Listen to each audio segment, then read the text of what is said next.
안녕하세요, 여러분. 국어 B 선생님입니다.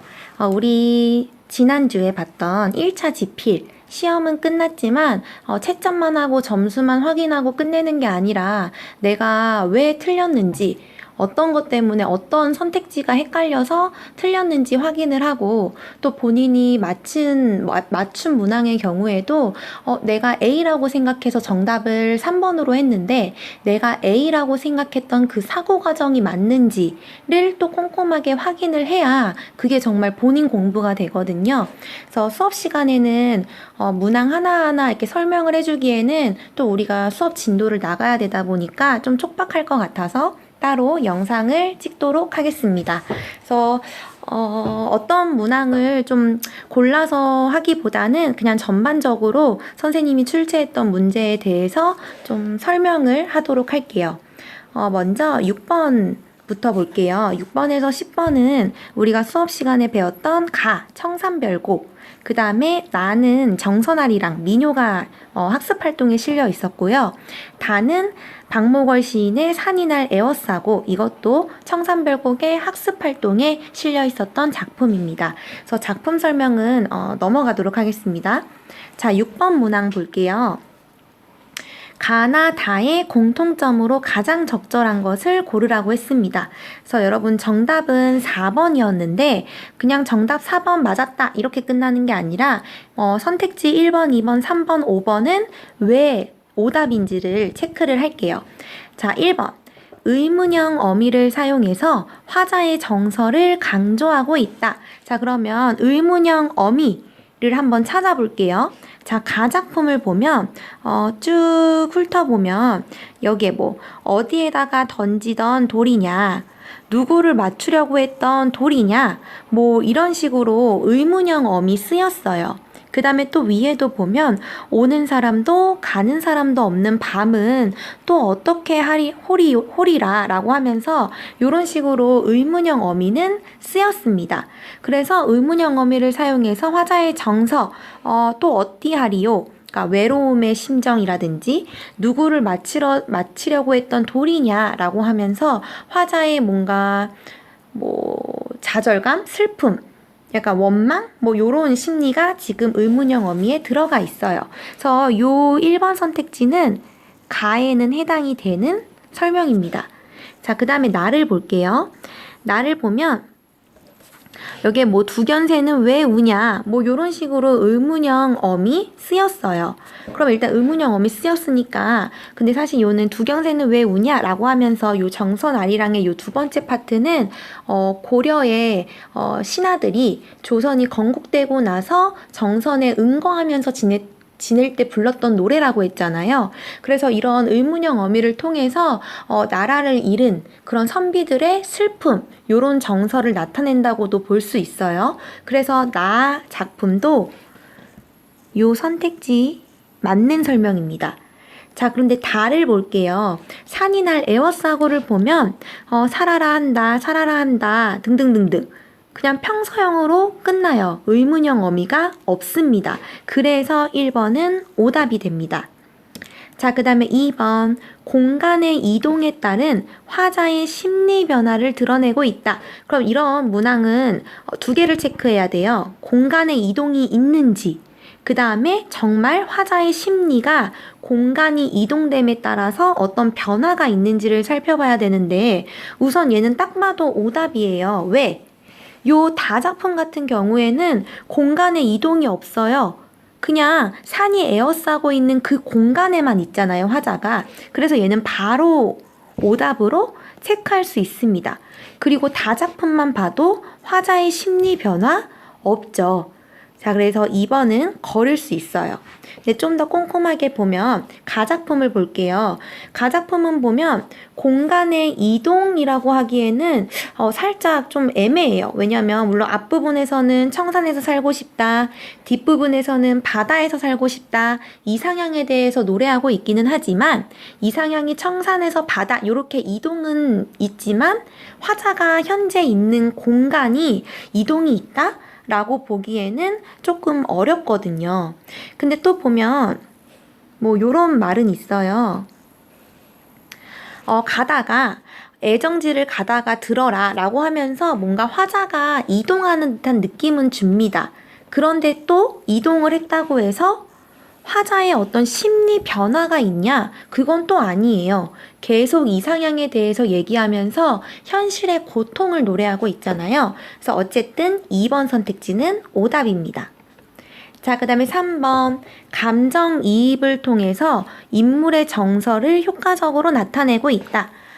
얘는 감정이입이 드러난 어떤 대상을 한번 찾아볼게요. 청산별곡에서는 감정이입의 대상이 있었습니다. 누구였죠? 바로 새였습니다.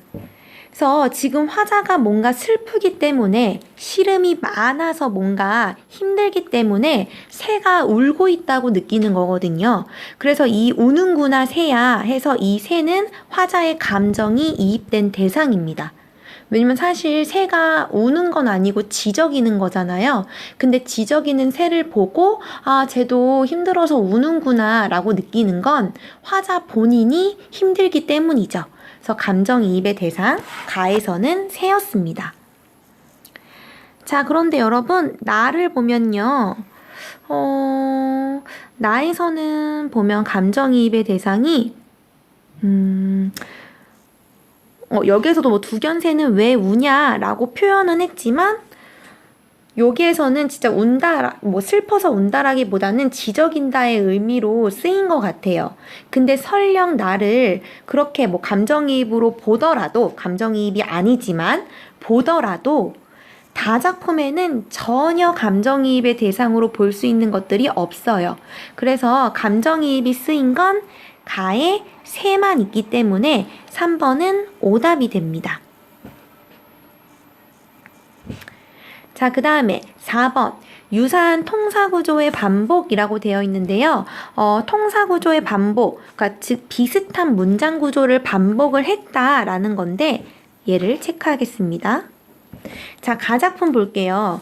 보면 유사한 통사구조의 반복 보면 뭐 이런 거죠. 뭐 예를 들어서 살고 싶다, 살고 싶구나, 청산에 살고 싶구나, 머리랑 다리랑 먹고 청산에 살고 싶구나. 지금 요런 부분만 보아도 문장 구조 반복되고 있고요.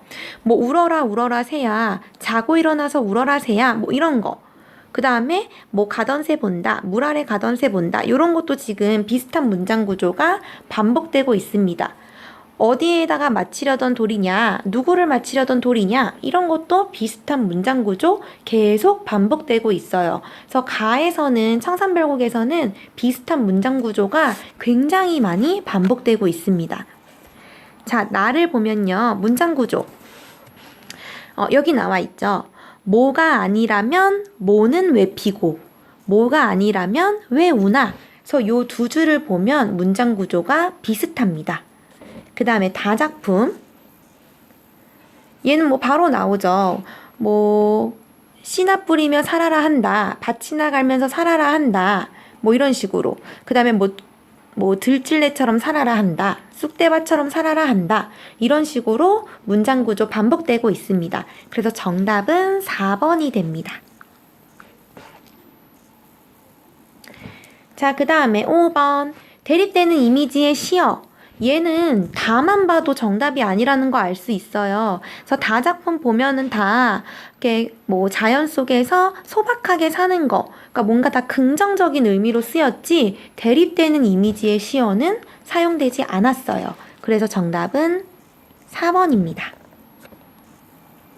자, 넘어갈게요. 자, 7번.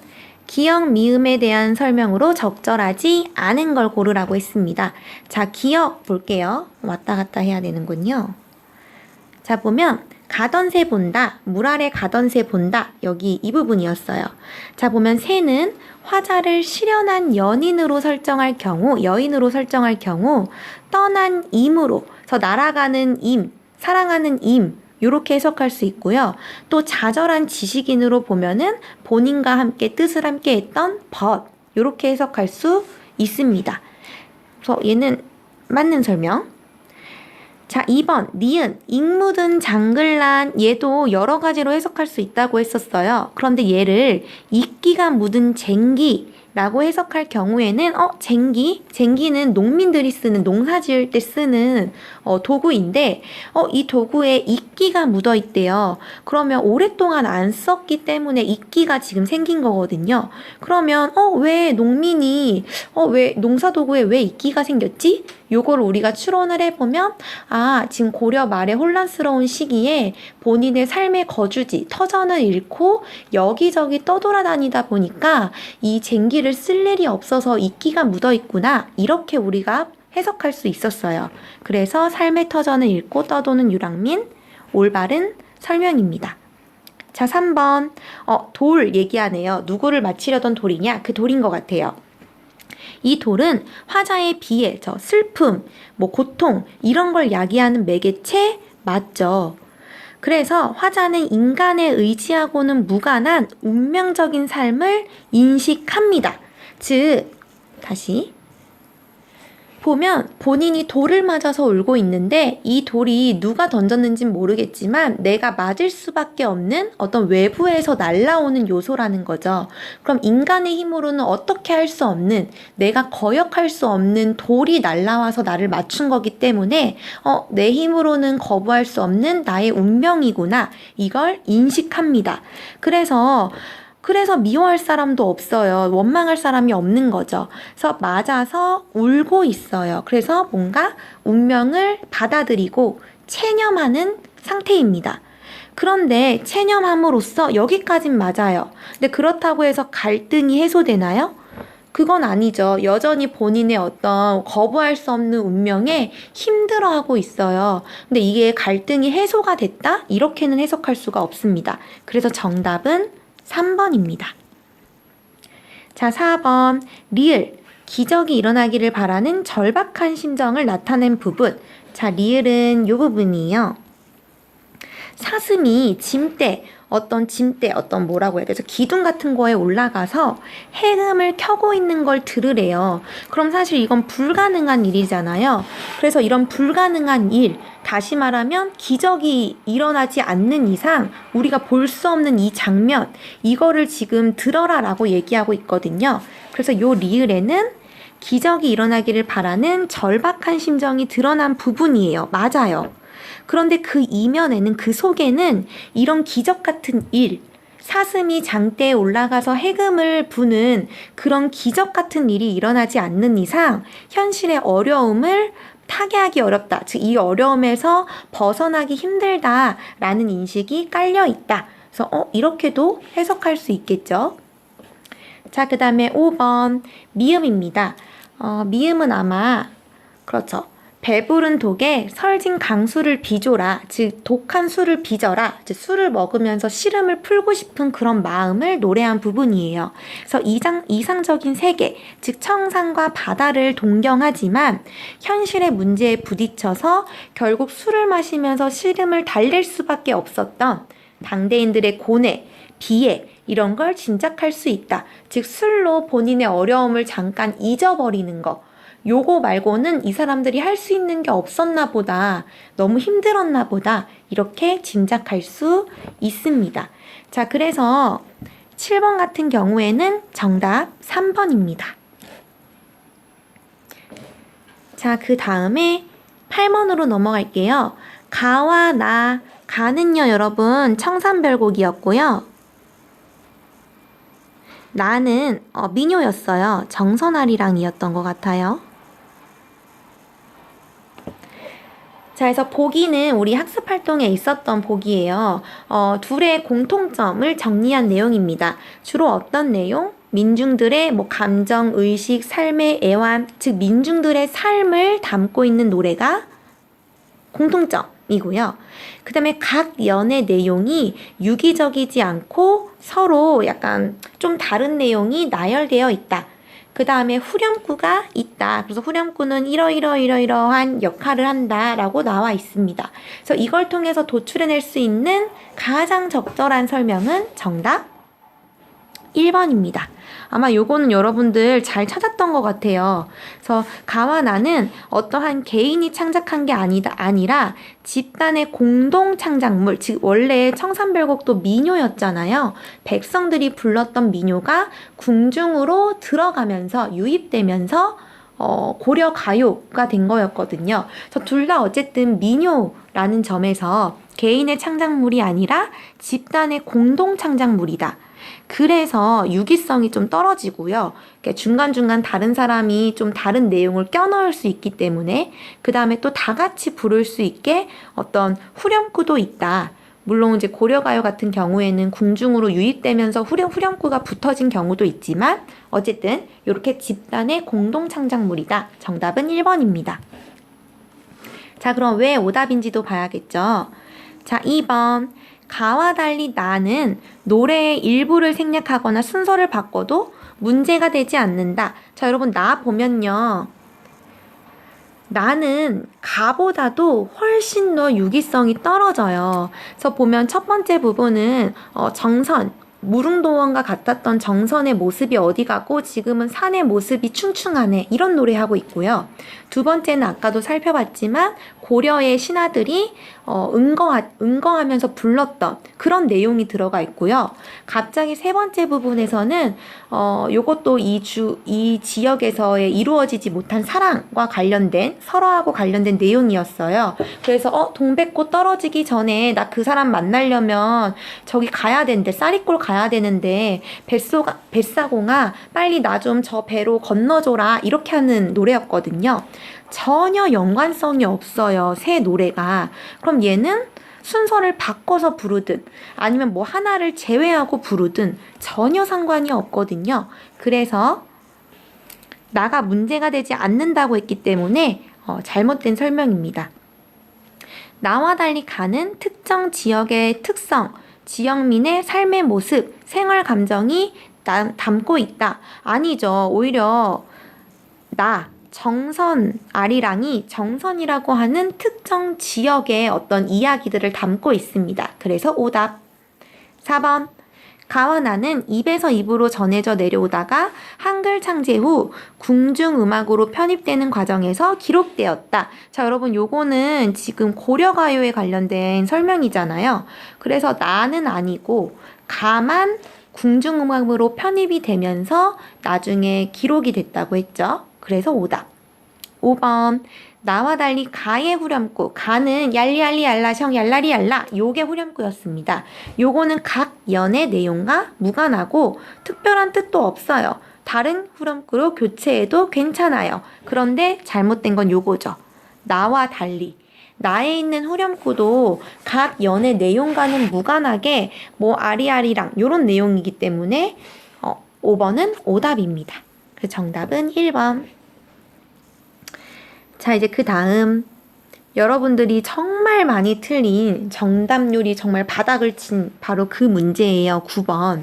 보기에 A, E 중에서 가에 쓰인 표현 기법 보겠습니다. 색을 좀 바꿔볼게요. 자, 어느 부분이냐? 여기 있네요. 가. 자, 일단 해석을 해볼게요. 조롱고 누룩이, 즉 술에 담겨져 있는 그 누룩이라고 하는 게 매와 잡사와니, 이 누룩이 잡는다는 거죠, 화자를. 그래서 내가 어띠할이 있고, 그래서 요 부분은요, 누룩이 매워서 나를 붙잡는데 내가 어떻게 안 마실 수 있냐. 그러니까 내가 먹고 싶어서 술을 먹는 게 아니라 이 누룩이 나를 붙잡아서 내가 이렇게 할 수밖에 없어. 지금 이렇게 표현한 거거든요. 근데 여러분, 정말 누룩이 화자를 붙잡는 건가요?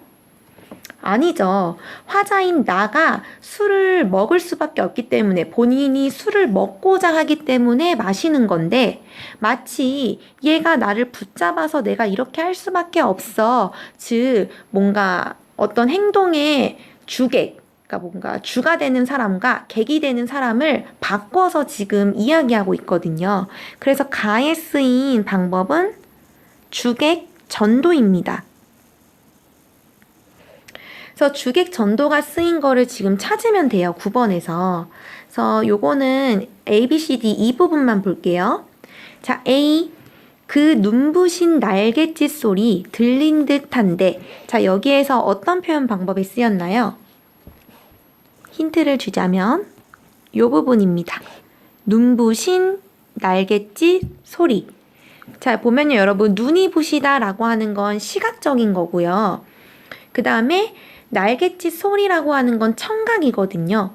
그러면 여러분, 소리라고 하는 게 눈에 보이지 않기 때문에 눈이 부실 수가 없거든요. 그런데 소리라고 하는 걸 눈이 부시다, 이렇게 약간 시각적으로 표현하고 있어요. 그래서 얘는 청각의 시각화. 그래서 얘는 공감각적 표현이 쓰였습니다. 그래서 A는 주객전도 아니니까 제외. 그 다음에 B. 겨울에도 얼지 않는 파릇한 산울림이 떠내려오는 골짜기를 찾아 떠나갔다. 그래서 보면요, 여러분, 겨울에도 얼지 않는, 지금 요걸 보면 파릇한 산울림이 떠내려온다 라고 표현했거든요. 얘도 보면요, 산울림이라고 하는 게 떠내려온대요. 그래서 얘도 보면 산울림, 얘는 눈에 보이지 않는 뭐라죠? 추상적인 건데 얘가 떠내려온다 라고 표현하고 있거든요. 그럼 얘는 추상적인 걸 구체화했어요. 눈에 보이는 것처럼. 우리 왜 황진이 시조에서 눈에 보이지 않는 시간, 밤의 시간에 한 허리를 베어내서 그거 내가 이불 속에 집어넣을 거야, 이런 식으로 형상화했었잖아요. 그거하고 지금 비슷한 겁니다. 그 다음에 또 보면 산울림이라고 하는 게 파릇하대요. 지금 색채를 지금 이용하고 있거든요. 색채 이미지도 사용했고요. 산울림, 청각이라고 하는 걸 눈에 보이는 파릇한 색, 시각화했습니다. 그래서 얘도 공감각적 표현이 쓰였어요. 자, 그래서 B는 여러 가지 표현 방법을 썼지만 주객 정도는 아니니까 X. 자, 그 다음에 C. 하늘이 깊이 숨을 들이켜서 나를 들이마신대요. 자, 여러분, 정답은 3번이죠. 여러분, 숨을 들이키는 건 누구예요? 그렇죠, 나잖아요. 사람이 숨을 들이키는 건데, 근데 이거는 하늘이 숨을 들이켜서 나를 들이마신다 라고 표현하고 있어요. 그래서 얘는 주객전도가 쓰였기 때문에 정답은 C입니다. 그 다음에 D. 뒤에 오는 제 새끼를 위해 남겨놓았을까? 근데 이거는 뭐 그다지 그냥 의문형을 쓰고 있어요. 뭐 의문형 어미를 썼다, 뭐 이런 식의 표현 방법 말고는 특별히 쓰인 게 없어요. 넘어가겠습니다. 나는 떡갈나무에게 외롭다고 쓸쓸하다고 중얼거린다. 그래서 얘도 보면은 뭐 본인의 어떤 감정을 직접적으로 노출했다, 뭐 요런 거 말고는 특별한 표현 방식이 안 쓰였어요. 그래서 정답은 3번이에요. 자, 그래서 정답 3번. 선생님이 의도했던 거는 주객전도를 쓴 표현 방식을 찾는 게 선생님의 의도였는데요. 혹시 이렇게 생각할 수도 있어요. 근데 누룩이라고 하는 게 무언가를 잡을 수 없잖아요. 그쵸? 그런데 이거 잡았다라고 하는 거는 뭔가 뭐 이렇게 무생물을 생물처럼 표현했으니까 화류법 아닐까요? 라고 생각할 수 있어요. 그렇게도 볼 수 있죠. 그래서 왜냐면 누룩이라고 하는 게 잡는 행위, 잡는다는 건 인간뿐만이 아니라 동물들, 그러니까 살아있는 무언가가 할 수 있는 행위잖아요. 그래서 무생물, 그러니까 살아있지 않은 거를 살아있는 것처럼 표현하는 게 화류법이거든요. 그래서 가에는 화류법도 쓰였어요, 물론. 자, 그런데 화류법이 쓰였다고 봤을 때에도 정답이 될 수 있는 A, B, C, D, E 중에서 정답이 될 수 있는 건 사실 또 C밖에 없어요. 왜냐면 하늘이 들이마신다. 뭔가 숨을 들이마시는 것도 생물이 할 수 있는 거잖아요. 사람을 포함해서 뭐 동물들도 뭐 강아지, 고양이 이런 것들도 다 숨을 들이마실 수 있잖아요. 그래서 화류법으로 봤을 때에도 정답은 3번밖에 될 수가 없습니다. 그래서 이러나 저러나 정답은 3번입니다.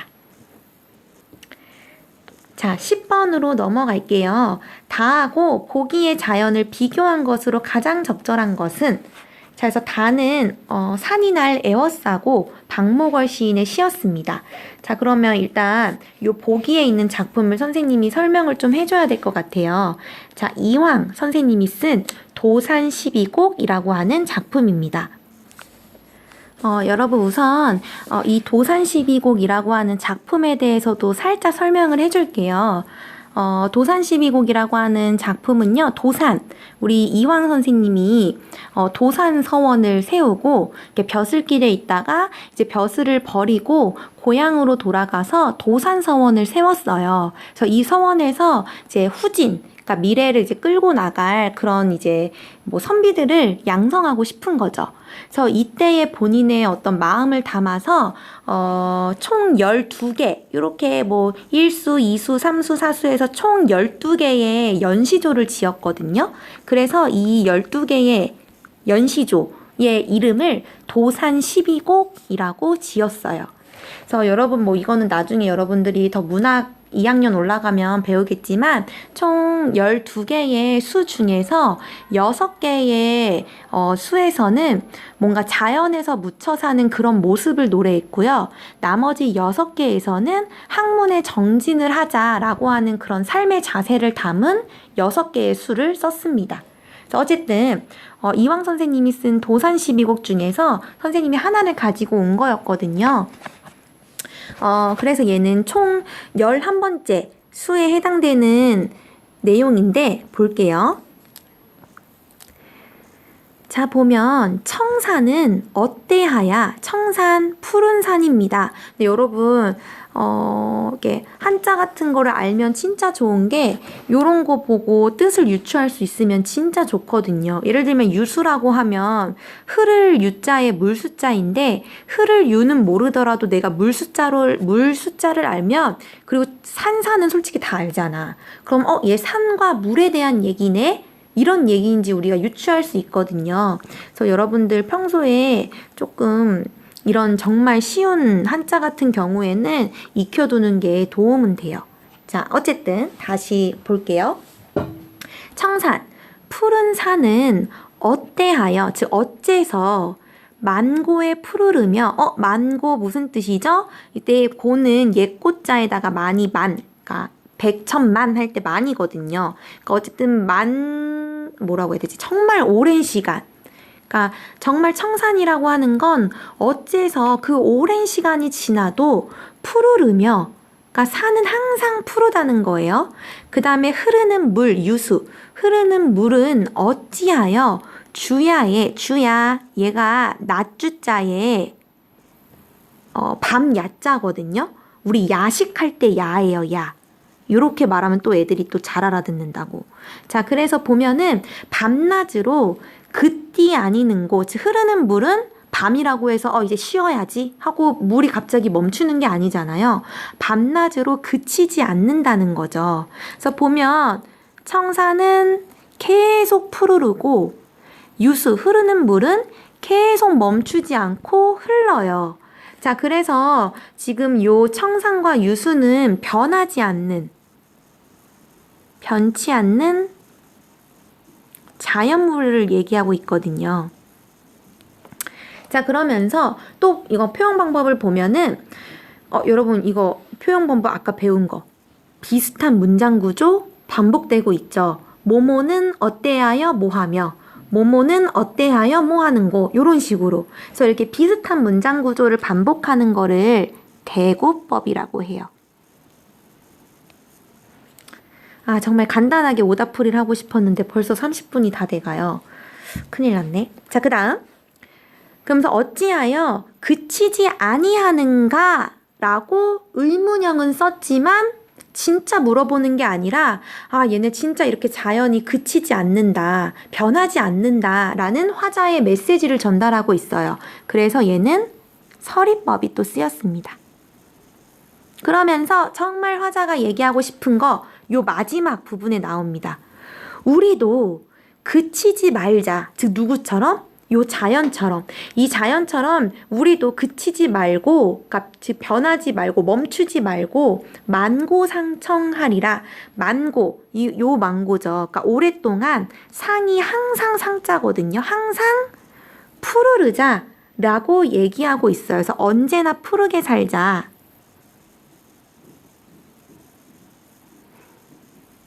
멈추지 말자. 요런 이야기 하고 있어요. 그래서 요런 내용인데 이왕에 도산 12곡이라는 걸 알면 학문, 수양 이런 거하고 관련된 메시지를 전달했던 작품이기 때문에 우리에게 그치지 말자라고 하는 건 학문을 하는 데 있어서 학문 수양을 하는 데 있어서 멈추지 말고 즉 노력을 멈추지 말고 계속해서 수양을 하자, 쌓아가자 이런 이야기를 하고 있는 작품입니다. 자, 비교한 내용으로 가장 적절한 거. 자, 볼게요. 다와 복이 모두 1번. 자연을 현실로 복귀하기 위해서 잠시 머무는 걸쳐? 그러니까 즉 내가 현실로 가기 위해서 잠깐 내가 숨을 고르는 그런 일시적인 거처로 생각하나요? 아니죠. 다도 그냥 자연 속에서 소박하게 살자. 자신의 삶의 터전으로 인식하고 있거든요. 그래서 얘가 잘못된 설명입니다. 2번. 다는 자연은 영원 불변의 존재로 보고 있지만 보기는 자연을 상황에 따라서 변한다? 보기만 해도 지금 다 변하지 않는 자연물이라고 했잖아요. 그래서 변하는 존재? 아니죠. 다는 3번. 자연을 속세의 연장선으로 보고 있지만 자 볼게요. 다. 보면요. 산이 나를 에워싸고 즉 여러분 지금 이 공간을 그림으로 그리면 으아 선생님 그림 정말 못 그리지만 이렇게 산이 나를 에워싸고 지금 이 공간에서 씨 뿌리고 밭 깔면서 살라는 거예요. 그럼 산이라고 하는 자연물이 둘러싸고 있다고요. 그럼 이 말은 다시 말하면 인간 세상 속세가 있으면 이 속세를 끊고 다 자연이 자기를 둘러싸고 있다는 거예요. 그러면 3번 자연을 속세의 연장선이다? 잘못된 설명이죠. 그 다음에 4번 다는 자연을 근심 없는 삶을 살 수 있는 공간으로 보고 있지만 맞아요. 근심 없이 여기 이렇게 나와 있잖아요. 산을 뿌리면서 이렇게 뭐 들찔레처럼 쑥대밭처럼 그냥 그물단처럼 그냥 자연과 동화돼서 살아라. 그리고 뭐 아들 낳고 딸 낳고 소박하게 살자. 그래서 근심이 없는 삶의 공간으로 볼 수 있어요. 그런데 보기는 자연을 인생무상을 극복하기 위한 수단? 자, 인생무상 이거죠. 아, 인생 참 덧없다. 뭐 열심히 살아서 무엇한들 정말 다 덧없네, 허무하네 이런 마음이거든요. 그래서 이걸 극복하기 위한 수단? 아니죠. 그래서 뒤에 게 잘못된 설명입니다. 5번 다는 자연을 소박하고 일상적인 삶의 터전? 맞아요. 그 다음에 포기 자연을 삶의 교훈을 주는 그렇죠. 어떤 교훈을 줬죠? 자연처럼 변하지 말자, 멈추지 말자, 항상 푸르르자. 그래서 본보기의 대상, 내가 어떤 롤모델로 삼을 수 있는 대상으로 보고 있습니다. 그래서 정답은 5번입니다. 그래서 개인적으로 사실 그래요. 문제를 보면 이렇게 7, 8, 90, 뭐 6번부터 있지만 사실 7번 같은 문항은 정말 선생님이 수업 시간에 다 다루었던 내용이잖아요. 이런 식으로 어떤 작품의 해석 자체만 묻는 문항보다는 요 10번처럼 주제가 비슷하거나 아니면은 좀 화제가 비슷하거나 상황이 비슷한데 화자의 태도가 다르다거나 약간 이런 작품이랑 비교해서 내는 문제 이런 게 훨씬 더 난이도가 있거든요. 그리고 훨씬 더 고퀄리티예요. 모의고사에도 이런 문항이 정말 많이 나오고요. 그래서 이렇게 비교하는 연습을 좀 많이 해봤으면 좋겠어요. 자, 그래서 6번부터 10번까지의 문제풀이는 여기서 마치도록 하겠습니다. 그래서 뒤에 문항은 잠깐 영상을 끊고 새로 찍을게요, 여러분.